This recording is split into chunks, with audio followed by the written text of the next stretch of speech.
Jemaat yang dikasihi Tuhan, Eirene, damai sejahtera Kristus limpah dalam kehidupan kita.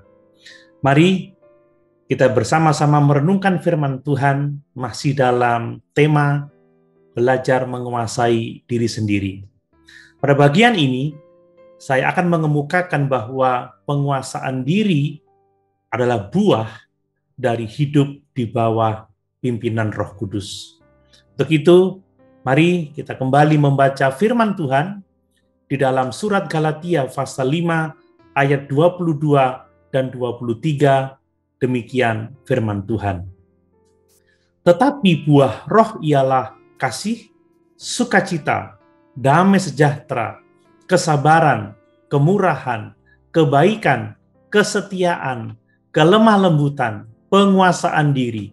Tidak ada hukum yang menentang hal-hal itu.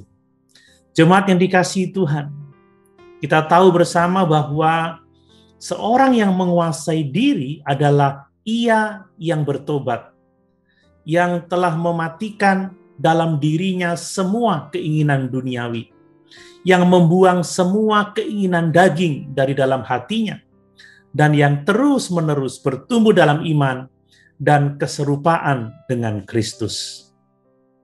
Pada kesempatan ini, saya mau kemukakan bahwa penguasaan diri akan berhasil jika kita dengan sungguh-sungguh hidup dalam pimpinan Roh Kudus.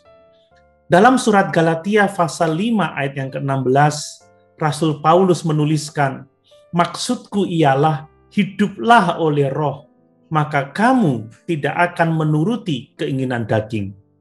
Perkataan Paulus ini menyatakan bahwa saat kita hidup oleh roh, maka Roh Kudus menghasilkan dalam diri kita kemampuan untuk menguasai setiap area kehidupan kita sejalan dengan tujuannya yang kudus. Jemaat yang dikasihi Tuhan, kita melihat suatu paradoks di sini, yaitu hidup oleh roh dan tanggung jawab aktif kita untuk tidak menuruti keinginan daging. Hidup oleh roh tidak berarti bahwa kita akan diam saja, tidak melakukan apa-apa, sebab kita berpikir bahwa Tuhan yang akan melakukan semuanya. Tidaklah demikian. Di sisi lain, dalam hidup menurut roh, berarti kita aktif menuruti pimpinan roh atau mentaati kehendaknya.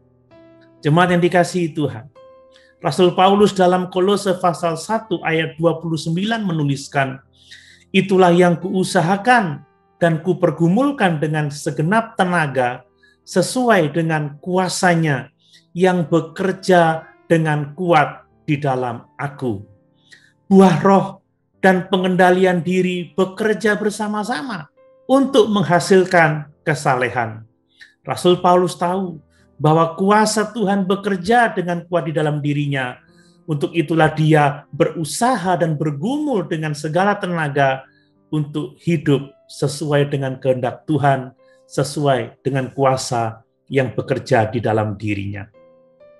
Jemaat yang dikasihi Tuhan, jika kita sungguh-sungguh ingin memiliki penguasaan diri yang akan menjauhkan kita dari pencobaan, maka kita harus hidup oleh roh dan secara aktif mentaati pimpinannya. Haleluya.